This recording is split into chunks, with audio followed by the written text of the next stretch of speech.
Lenovo vient de sortir leur tout nouveau PC gamer en RTX 5000, le T5. Et ils ont cru qu'on n'allait pas passer par là. Aujourd'hui, on rachète un PC gamer Lenovo. On va le tester de fond en comble, voir si c'est de l'arnaque ou peut-être une bonne affaire. C'est Jarod qui l'a commandé et il nous a dit qu'il y avait des petites dingueries à l'intérieur de ce PC. On a fait comme d'habitude, on l'a pas encore déballé, on l'a commandé sur leur site comme n'importe qui et on va le découvrir ensemble. Par contre, on va poser les bases directement. Il a mis un mois pour arriver en Belgique depuis la Chine. C'est vraiment long. Alors autant quand c'est des PC custom sur mesure, on peut comprendre que ça prenne un peu de temps, mais là c'est des PC qui sont montés en Chine, qui arrivent par conteneur et qui sont simplement expédiés depuis l'entrepôt, ça fait un peu long. Cette vidéo est sponsorisée par GVG Mall, merci à eux. Si vous cherchez une clé d'activation Windows, vous savez où aller. C'est notre partenaire officiel pour la chaîne YouTube durant toute cette année 2025. Donc pour tous les projets des youtubeurs, des concours, etc. Et ben vous allez entendre parler de GVG Mall. Donc si vous êtes à la recherche d'une clé Windows ou d'une clé Office, et ben vous allez directement sur le site, vous mettez Windows 11 Pro par exemple. Et là vous voyez que vous avez la clé Windows à 28 €. Vous n'avez plus qu'à rentrer le code FHVIP pour avoir moins 35% de réduction. Ça, cool. Et on passe de 28 € à 18 €. Comme Windows 11. Vous avez évidemment le choix parmi plusieurs méthodes de paiement pour vous procurer la clé. Ensuite, vous allez dans l'User Center directement sur GVG Mall et vous réceptionnez votre clé. Il y a le service clientèle GVG Mall si votre clé ne fonctionne pas, qui est 24 h sur 24. Pour l'activer, vous allez dans l'onglet Activation sur Windows et vous modifiez la clé d'activation. Vous la rentrez et puis enfin, votre Windows est activé. On peut dire que le watermark il fait chier, donc si on peut le retirer, on dit pas non. Ah oui. Mais avant tout, déballage. Merde encore. Ah, Le voilà. il était bien emballé. Hein. Bon, qu'est-ce qu'on retrouve à l'intérieur? Une petite boîte juste ici, avec Ah oui, là c'est sommaire là. juste le câble. C'est du basique. C'est donc bien le Lenovo Legion Tower 5i 30L Gen 10. Alors 30L, c'est pour la taille, 30 litres. Exactement. Au niveau de l'emballage, j'ai rien à dire. Il y avait deux cartons plus de la frigolite comme ça, de la mousse. C'est propre. C'est bien emballé. Hop. Ah, ça a changé de design hein, déjà. C'est pour ça qu'on aime bien retester les nouveaux modèles. C'est parce que cette année, il y a plein de nouveautés. Est-ce qu'on est enfin sur un bon PC gamer proposé par Lenovo? J'espère. Ou une belle daube comme on a l'habitude de voir. Saviez-vous également que Lenovo est la maison mère, la marque derrière Medion? Donc tu vas me dire que les PC Aldi sont construits par Lenovo. Les PC Aldi et les PC Lenovo Legion, c'est en fait quasiment les mêmes, peut-être même fait dans les mêmes usines. Même si une partie des PC gamer Medion sont assemblés en Allemagne, c'est possible qu'ils viennent de la même usine. En tout cas, si ton chat il va au-dessus, il se fait un peu mal quoi. Alors moi, je trouve ça assez stylé, le dessus là. L'aération, elle est énorme. J'ai jamais vu ça. Par contre, il y a un truc qui me déplaît déjà, c'est que sur le boîtier, on n'a que un USB-A et un USB-C quoi. C'est vrai que c'est pas grand chose, et à l'arrière, on a 6 USB type A et un seul type C. C'est beaucoup moins que ce qu'on trouvait chez Alienware par exemple, il y avait beaucoup plus. Après, il coûtait 2 fois plus cher. C'est vrai. Après, au total, 7 USB-A, 2 USB-C, ça va. Ça va. C'est pas la fin du monde, on peut pas vraiment dire que c'est un point négatif. Ce qu'on voit déjà à l'avant, c'est que c'est un processeur Ultra 7 à l'intérieur, donc le nouveau processeur de chez Intel. Mais nous, on vous mettra pas ça dans les 50 PC qu'on va vous offrir, parce qu'on vous le rappelle, aux 1 million d'abonnés, on vous offre 50 PC. Et oui, on vous fait gagner 50 PC gamers aux 1 million d'abonnés. Donc vous savez ce que vous devez faire. Abonnez-vous dès maintenant. C'est parti. Voilà, c'est gratuit, n'hésitez pas. Déjà, la vitre, elle est hyper teintée, et ça, en général, je vous le dis par expérience, faites attention. Quand il y a un PC gamer avec une vitre ultra teintée, c'est qu'ils ont quelque chose à cacher. C'est un cache-misère. La première chose qu'on voit, et là ils l'ont marqué en énorme, c'est la carte graphique. C'est bien la GeForce RTX 5070, qui est donc une nouvelle carte graphique de chez Nvidia. Mais ça va pas du tout. La série 5000, pourquoi ça va pas? Ça va pas du tout. D'habitude, dans les vidéos, on essaie de pas dire le modèle de la carte graphique pour avoir un maximum de watch time, un maximum de vues et de thunes. C'est vrai. Et là, ils l'ont marqué en grand au milieu, comment on fait? Et ben on la teste pour voir si c'est réellement la puissance d'une 5070, parce que peut-être qu'elle est bridée et que c'est une 5060 Ti. Bien joué, bien rebondi. Alors déjà, je vois un truc que j'avais jamais vu avant. L'alimentation, elle est là. Attends, quoi? L'alimentation, elle est là. Ça c'est bien pour le flux d'air. Bravo les nouveaux. C'est vrai que là, j'ai un peu du mal à comprendre. J'avais vu que l'alimentation était déportée, parce qu'à l'arrière, on a uniquement la prise, mais je savais pas qu'ils avaient mis l'alimentation ici devant, jusqu'à la moitié. Donc ça veut dire qu'il y a aucun flux d'air qui va pouvoir rentrer par l'avant. C'est bizarre ça. Où est le flux d'air? Il n'y a pas de ventilateur en dessous. Là on a un espèce de nid d'abeilles hyper bizarre. Ouais. Pourquoi? Ça fait un peu penser aux calandres de BMW. Voilà, c'est une petite inspiration. On va essayer de voir s'il y a un ventilateur à l'avant. Ok. Oula. Me dis pas que c'est. Ah, le flux d'air? Oh merde. Ah, le flux d'air, il va être exceptionnel, frère. Viens voir. Attends, je fais le tour. Ah oui. Ah, on est sur un mur là. On est sur une plaque de Gyproc là. À mon avis, c'est un peu comme Alienware, ils ont réinventé le flux d'air. Tu vois, la physique, les fluides, etc. C'est breveté. Ouais, c'est ça. Ça, c'est super. En fait, tu retires une fonctionnalité d'un PC gamer, genre tu retires les ventilateurs, et tu dis, c'est une technologie brevetée. Voilà. Lenovo, bienvenue chez Lenovo. Moi, je retire la carte graphique, je dis c'est breveté. Voilà. C'est un PC flop, breveté. Bon allez, repassons un peu au positif. On a un magnifique water cooling C'est vrai. de 240 mm, donc ça c'est plutôt sympa pour le processeur. Normalement, on devrait avoir un bon refroidissement. C'est sûr. Par contre, c'est vrai que les tubes, c'est la première fois que je vois ça, ils sont hyper courts. Est-ce que c'est un problème en soi? Pas vraiment. Bah, on va dire que si tu changes de boîtier et que ta carte mère est un peu plus éloignée, bah, tes tubes seront trop courts. Si tu décides de le mettre à droite, par exemple, alors les tubes qui partent à droite, ce qui est plus joli, ce sera trop court aussi. Mais ici, pour le coup, le water cooling a été fait pour la carte mère et pour ce boîtier-là, et ça pose pas de problème. Et là, ce qui est exceptionnel, c'est que pour une fois, on dirait qu'on a une bonne carte mère. C'est vrai que là, ça a l'air pas mal. On a 4 slots pour les barrettes de RAM. On a des dissipateurs sur les VRM. Mais non. Là, je sais pas ce qu'ils ont eu, les ingénieurs de chez Lenovo. Ils se sont levés un matin et ils se sont rendus compte que mettre des dissipateurs sur les VRM, ça marchait mieux. Oh, c'est une bonne idée. Hein. Bah oui, c'est pas mal, ouais, sauf qu'on est en 2025. Attendez. Regardez bien la configuration, il y a des petites surprises. Alors c'est Jarod qui a acheté le PC, on le découvre en même temps que vous. Moi, ce qui me fait déjà rire, c'est que dessus, il est mis expédié sous 6 à 9 jours. En général, on fait ça à la fin de la vidéo d'analyser le site du constructeur directement. Mais là, c'est vrai qu'il y a quand même pas mal de petites dingueries. En gros, ici, on est sur la page du configurateur. On n'a pas pris la même config, on a pris le Ultra 5, le moins cher du coup, pour vous montrer le problème. Et c'est là que ça commence à être une dinguerie. En fait, tout est en option. On dirait une Porsche. Sur le site de Lenovo, les dissipateurs donc de VRM sont en option. C'est 10 € pour avoir des dissipateurs. Il faudrait avoir ça de base, en fait, par défaut. C'est en fonction des configurations, mais c'est comme si chez MSI, tu pouvais choisir de mettre le dissipateur ou pas. Alors que franchement, enfin, c'est limite obligatoire. Si tu t'y connais pas et que tu oublies de le mettre, ton processeur va être bridé largement. Mais c'est le cas pour plein d'autres choses. Par exemple ici, on parle des dissipateurs thermiques pour SSD M.2. De base, il y en a pas. Si t'en veux un, c'est 10 balles. Par contre, si t'en veux deux, c'est 30 balles. Il y a pas 10 balles qui se sont envolées, là. Non, c'est l'inverse. Si t'en prends plus, il te faut une petite réduc. Si t'en prends 3, c'est 40 balles. Là, ça revient à 10 euros. Et même le dissipateur thermique du PCH, c'est en gros le chipset qui est juste ici en dessous de la carte graphique. Là, on l'a mis, il est en option à 10 balles. Aujourd'hui, sur toutes les bonnes cartes mères, c'est d'office inclus et ça coûte vraiment pas cher. On l'enlèvera pour les tests et on vous montrera. Parce que si jamais vous voulez économiser 10 balles et que vous savez pas ce que vous achetez, vous pourriez tenter de l'enlever. On vous montrera ce que ça fait, c'est pas Jojo. Tu sais ce qui coûte 10 balles aussi? Non. Arrête. Ça, c'est une option. Ça coûte 10 balles. En fait, si tu l'enlèves, tu vois l'alimentation dégueulasse en dessous. Et ça s'appelle ça comment? Ça, ils appellent ça un cache décoratif interne, 10 euros. Allez, 10 € pour ça, quoi. Et tu peux rajouter 2 ventilateurs pour 10 balles aussi. Enfin, 20 euros. 10 balles par ventilateur. Et là aussi, c'est une dinguerie. J'ai repris une configuration avec un U7 265K. La différence entre une 5060 Ti et une 5070 Ti, c'est 570 euros. Mais il se touche, en fait. Et l'alimentation aussi, elle est en option parce que de base, on te met une alimentation de 500 watts. Tu vas me dire que tu peux upgrade ton processeur vers un Ultra 9 et t'as 500 watts. Non, alors là, il sélectionne quand même la 850 watts en option. Mais tu peux choisir la remettre 500 la 500 watts. Donc si tu dis, tiens, pour ceux qui s'y connaissent pas, je veux consommer moins, tu prends la 500 watts. Et en fait, ça fonctionne pas. Ça va pas tourner, je vous l'annonce direct, c'est une très mauvaise idée de faire ça. Je sais même pas pourquoi ils le proposent. Alors je te parle même pas du fait que pour 10 balles de plus, tu passes en Wi-Fi 7. En fait, ils essayent vraiment de gratter 10 ou 20 balles sur quasiment tous les composants de base. J'ai la lime. Il est bien mis. Déjà, c'est une Hunt-K. Alors là, inconnu au bataillon. Une quoi? Hunt-K. C'est une 80 plus silver, c'est-à-dire que c'est une 500 watts, il est bien mis ici. Il faut pas dépasser les 500 watts. Alors ça va être compliqué. Et le rail 12 volts, heureusement, il est bien à 500 watts. Donc j'espère que celle-là va pas brûler. En tout cas, la lime, franchement, moi je code pas du tout. De ce qu'on a trouvé sur internet, Hunt-K c'est simplement une marque d'alimentation entrée de gamme pour les OEM, donc pour HP, Acer, etc. Ça appartiendrait pas à Lenovo. Dans tous les cas, on va la faire chauffer et la pousser un petit peu pour voir si elle est de bonne qualité. Mais c'est pas très rassurant quand tu achètes un PC gamer, comme par exemple ici, avec un U9, parce que c'est ce qu'on peut mettre sur leur site, et où ils te proposent une alimentation de 500 watts comme celle-là. Le PC il vaut presque 3000 € et t'as une alimentation un peu bizarre. Et en fait, le pire, c'est que le PC va être bridé, quoi. On va voir. Hein. Allez, Regardez. juste vite fait le cam management, on repassera aussi. Hein. C'est vite fait attaché dans les trucs qui sont prévus pour, mais voilà, c'est sommaire, on va dire.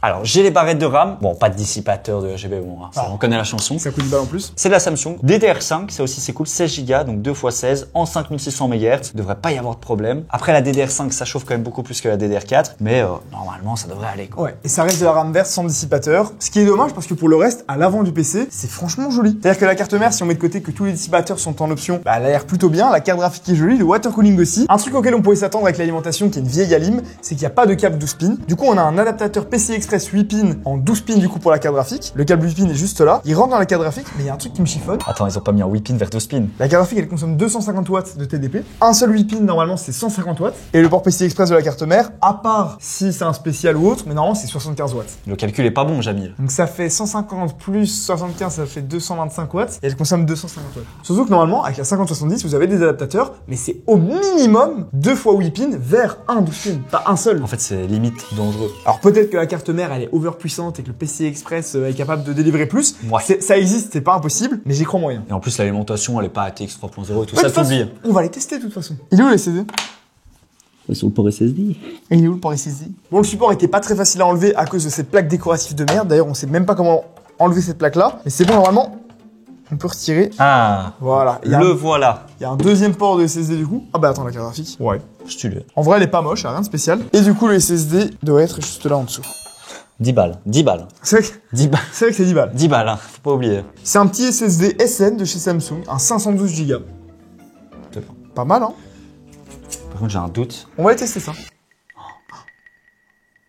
Non, mais là, c'est une catastrophe. Non, mais allez. C'est vrai que Non, je suis désolé. c'est 10 balles de dissipateur. Le truc qui se plie, je vous jure, je pourrais le plier à 2 doigts, regarde. Non, mais non, Mathieu, sérieux, non. Non mais allez, Mais non, allez. tu payes 10 € pour ça. T'as des cartes mères qui valent genre 50 balles. Oh, attends, je te ramène un vrai dissipateur. Vas-y, ramène un vrai dissipateur. Ça, c'est un vrai dissipateur. C'est vrai que là, pour le plier, faut... Je sais même pas si c'est possible. Surtout que celui-là, il est gratuit, hein. Possible. C'est pas possible, c'est pas C'est possible. vrai que tu payes 10 balles, t'as ça. C'est pas possible. Eh, franchement, Je suis désolé, c'est la honte. ce qui est bien pour Flop, c'est que la concurrence, elle est pas trop dure, quoi. Bah là. Il suffit de faire un PC et d'un minimum respecter les gens, et c'est bon, t'es déjà 10 fois meilleur qu'eux. Le pire, c'est qu'on est de bon sens, quoi. On paye les options, on prend vraiment le PC full option, quoi. Ah, vraiment, le cash à 10 balles pour le putain de chipset, hein. Vas-y, retire-le. Vas-y, Allez, c'est à moi. c'est quoi ça? Voici le dissipateur PCH. J'espère que celui-là est tient. On a dit qu'on faisait les tests avant, je vais pas le casser, mais juste regardez.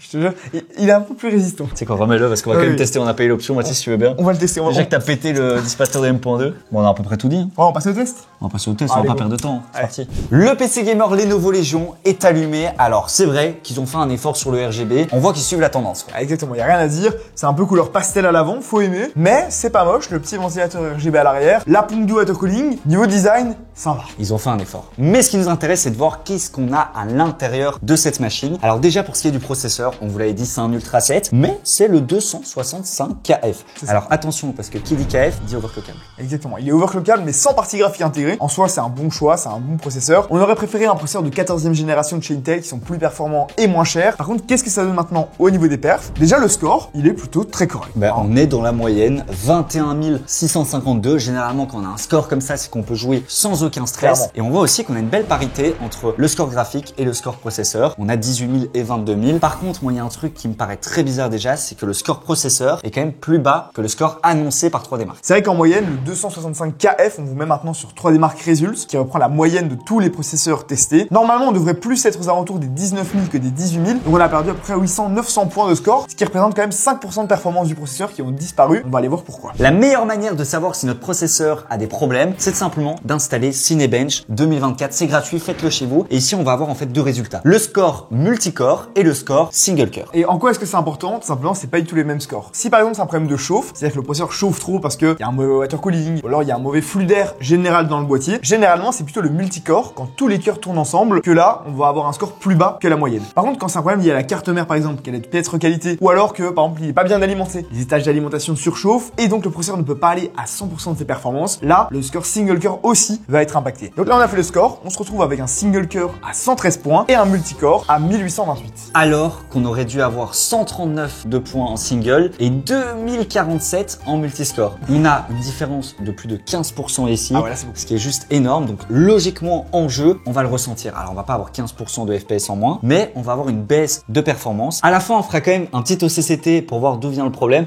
Mais Mathis, ce que je te propose, c'est de lancer un petit Cyberpunk. Au niveau des perfs et des résultats sur Cyberpunk, et bien honnêtement, c'est dans la moyenne. On a 237 FPS de moyenne. On a un FPS minimum à 220, ce qui est quand même relativement stable en 1440p. C'est les performances habituelles d'une 5070. On ressent pas de bridage particulier. Et alors d'ailleurs, le PC Flop à quoi? On est à 220 FPS sur Cyberpunk avec la même carte graphique. Donc franchement, on peut dire qu'il s'en sort bien. Exactement. Bon, on avait un 14400 KF et le PC coûte beaucoup moins cher. Mais pour qu'on vous annonce le prix, attendez la fin de la vidéo. Par contre, sur Assassin's Creed, on a quand même eu des drops d'FPS. Alors en moyenne, on est à 60 FPS en ultra, c'est un jeu qui consomme quand même énormément. Par contre, on a eu deux drops d'FPS comme on peut voir, dont un à 28 FPS, ce qui est vraiment ridicule. En fait, on sent le lag. C'est un jeu qui est mal optimisé, mais ça donne quand même des signes sur l'instabilité générale du PC. C'est rare qu'il y ait des aussi grosses baisses de FPS comme ça d'un coup lors d'un benchmark. On peut voir que quand on a tapé les 28 FPS ici, on a une pique en bas, mais on a d'autres un peu plus lents et clairement, ça a l'air de venir du processeur. Tu sais quoi? Allons vérifier ça sur OCCT. Au niveau du OCCT, il y a plein de choses super intéressantes qu'on a découvert. Déjà, premièrement, en faisant tourner le PC à fond avec la carte graphique et le processeur à fond, on voit que les températures sont quand même plus élevées que dans un boîtier standard avec plus de ventilateurs. Ici, on voit que le processeur avec 140 watts de TDP, ce qui est loin d'être le maximum, on est à 79 degrés. degrés. C'est quand même assez élevé, 80 degrés, surtout pour un processeur U7 qui consomme vraiment pas beaucoup à la base. Les i7 de 14e génération, ils montaient jusqu'à 250 watts, voire plus, donc clairement c'était beaucoup plus que ça. Et la carte graphique qui elle aussi consomme pas énormément non plus, 250 watts pour une carte avec 2 ventilateurs, et bien là elle est à 74 degrés, donc ce qui est aussi un peu plus élevé que la moyenne, mais pas inquiétant non plus. On commence à avoir l'habitude avec Intel et ce qu'on a voulu faire maintenant, c'est débloquer le U7, en fait le débrider pour monter à son maximum en termes de puissance. Et en fait dans le BIOS, on n'a aucune fonctionnalité qui nous propose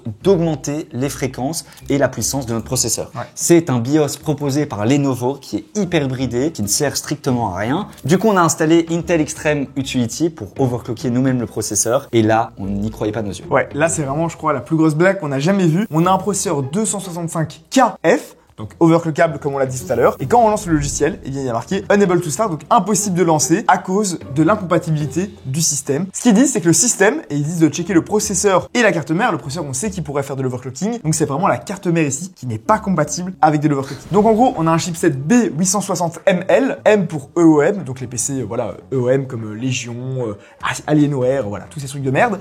L, on sait pas pourquoi. Pour Lenovo. Peut-être, ouais, ML, OM, Lenovo, voilà. Et en gros, impossible d'overclocker. Donc en fait, les 15-20% de performance de différence, c'est clairement parce que la carte mère est pourrie et on peut même pas l'overclocker. Donc ils auraient pu nous mettre le F qui ne permet pas l'overclocking, ça aurait été exactement la même chose. Donc nous, on upgrade sur le site, on prend le KF et en fait, on se trouve avec un processeur F, quoi. Voilà. Donc je comprends qu'ils nous laissent mettre une alimentation de 500 watts et que de toute façon, le processeur n'est pas capable de consommer plus parce qu'au final, avec 250 watts pour la carte graphique et 150 watts pour le processeur, ça fait 400. On ajoute le ventilateur, le RGB, la RAM, les SSD, ça consomme pas beaucoup. On doit arriver aux alentours des 500. Mais en fait, c'est une honte parce que même avec l'alimentation de 850 watts, on n'aurait pas pu faire plus. Je comprends pas. C'est une catastrophe pour le coup. Comment est-ce que Lenovo peut se permettre de faire ça? Franchement, c'est la honte. Pour le coup, notre processeur est bridé et donc notre PC est bridé. C'est de la merde.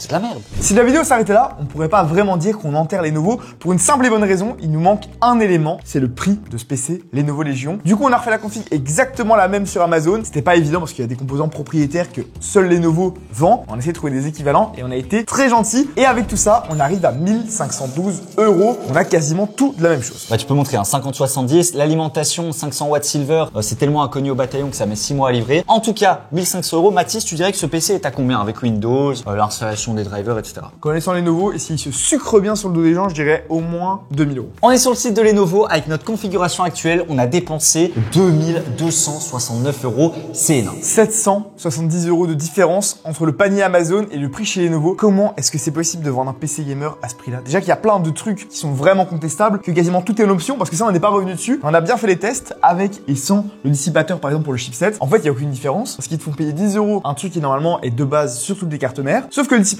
à 10 €, il est tellement fin qu'il ne sert absolument à rien. Il y avait 1 degré de différence. En gros, les options ne servent à rien, quoi. Et puis même, la carte mère est pas overclockable, donc Oui. le chipset ne chauffe pas trop. C'est ça. Donc franchement, en fait, ça sert clairement à rien. Les options sont bizarres, voire clairement inutiles, ou même dangereuses, par exemple, pour l'alimentation. Vraiment, c'est n'importe quoi. Après, on a quand même du RGB sur le RTX 5070. C'est vrai que c'est beau, par contre. Ça, j'ai bien aimé. C'est la première fois qu'on voit ça.